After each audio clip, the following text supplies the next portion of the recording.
Okay, we are talking about Rescue Dawn Oh no! with one of your favorite actors. Oh, you want to be talking about Paul Rubin, right? No, Christian Bale. Oh, Christian Bale. Yes, Christian Bale. He's our generation's. I think he's our generation's De Niro. To be honest with you, Really? do I sound crazy when I say that? No, actually, I honestly think that. I'm sorry, but there's just something about that guy. Like Well, you want to be him after you watch those movies. You want to kick some serious ass. and he has a certain level of dedication that a lot of actors don't have these days. Yes, I mean, he does. The Machinist. That's when to check out. where he lost all that weight. Yes. And then he buffed up for, of course, Batman. Yes, that's insane. And Yeah, ain't no, nothing wrong with being a little crazy. I wouldn't do that. I'm art. What's that? There's nothing wrong with being a little crazy for your art. I know, and I'm too hungry to ever That's do something right. like that. But no. So hold on. Now, what this movie deals with is a Navy pilot, some guy, Dirk Diggler or something like that. He's a German guy. Dirk Diggler. Are you sure about that? Dieter Dingler. Okay. Is who Christian Bale plays, and I think on his first flight in Vietnam, he gets shot down and caught by Viet Cong guerrillas. That's not good. No, it sucks, man. It really does. No. And so the way the trailer pitches this is that it's might be an action movie where he attempts to escape this camp that he's in. Yeah, I saw the trailer. And lots of explosions, planes flying by, the crazy music, and you're just thinking it's a big action summer extravaganza. Like he's about to turn into Rambo or something. Exactly. He's going to turn into Batman and take care of some Viet Cong. No, that ain't what happens. Oh. No, it's actually a lot slower than that. It's actually a lot more artistic than that. Take that as you will. Oh no! Don't tell me. Okay, just to get this out of the way, is it another Thin Red Line?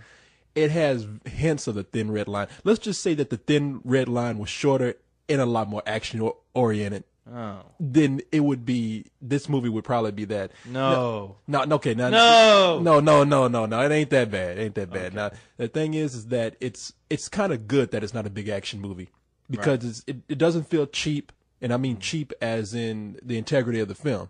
Okay. And it doesn't feel like it's just trying to titilize its audience by just turning it into something like a Rambo movie. Right. It at the same time though, it does move a little slow in some parts.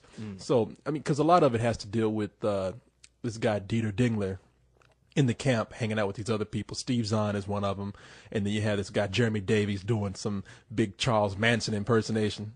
So now, this is what I'm trying to get to. Are there some intense scenes in here, like let's say like a deer hunter where they're playing Russian roulette and some guy's screaming "Mow, Mow"?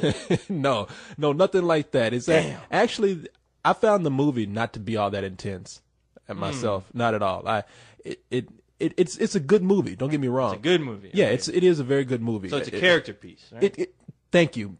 Damn, I am a genius. For once you have said something intelligent. We're going to here. shorten this review up a bit. Yep. It does feel more like a character piece. There's a lot of running and hiding. There's a lot of sitting around, going crazy, eating maggots.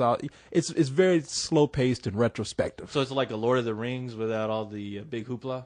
No, okay. it's not nothing like that. Just running around and eating maggots. I'm sorry. No, it's and when they actually do the escape, because that's what it is. It's mostly how these guys are getting by, being trapped in a camp for possibly years, and how they start to relate to each other, and how Christian Bale's character comes in and just says, you guys have either had to make a plan to leave, or we're gonna die. And by the point he gets there, these guys are just kind of they're in the mindset that they're just there. They're there to rot, and Christian Bale's like, "What's wrong with you women? Let's get the hell out of here. Chop, chop. Let's do this. I brought my car." Batmobile shows up. Oh, that would have been awesome. Anyway. See, now that's where you're getting crazy. But no, it's in the actual escape. Like I said, it's just a lot of hiding, a lot of I don't know, just a lot of thinking. A lot of thinking. Uh-oh, that doesn't sound good.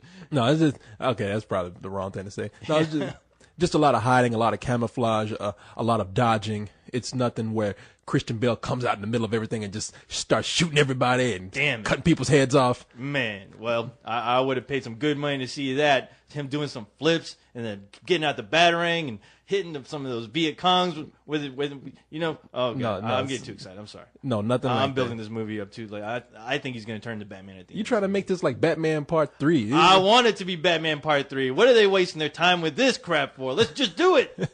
Now, the reason why this movie probably has the tone that it does is because it's directed by Werner Herzog. Never heard of him.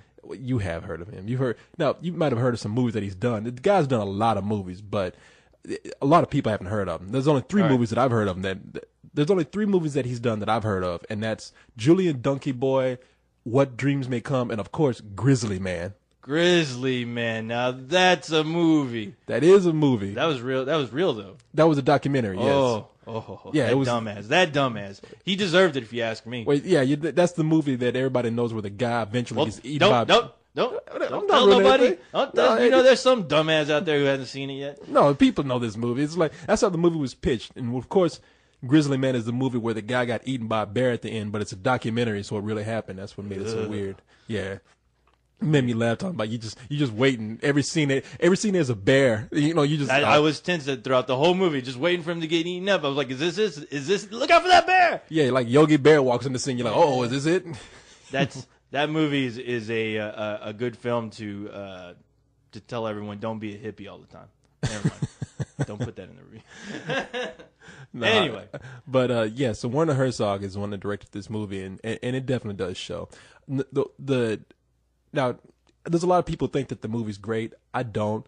And you can debate how the middle is. I mean, some people are going to accept it for what it is, and some people are going to be like me, where it's like, well, I wish it had just picked up just a tad bit more. But the end, I think, is not good at all. Oh. And I won't ruin it. Okay. I won't ruin what happens, but the end is almost comedic. It really kind of flips the tables on whatever happened earlier in the movie. Okay. So yeah, does it end like Caddyshack or something? I don't. Man, I'll just say it for me it was kind of silly. Okay. But nevertheless, the movie's good enough to withstand that, and it is a good movie. Okay. Like I said, it's not a cheap action film. It actually does have some integrity to it. Makes you think, huh? Makes you think. Yes, makes you. All I'm thinking about is Christian Bale suiting up in that jungle and becoming Batman and kicking some serious ass because those people deserve it. They need some justice down there, if you know what I'm talking about. Okay, again, you're trying to make another Batman movie. This ain't it. See, did you not hear everything I said about a cheap action movie? No, I've just been thinking about Batman jumping in that Batmobile and kicking lots of ass. Okay, all right.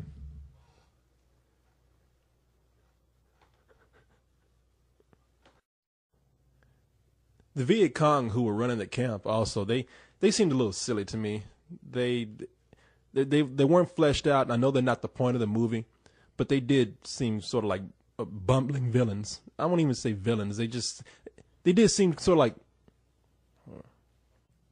at times they seemed more like bumbling caricatures than anything. They weren't real people to me. Like George Lucas villains?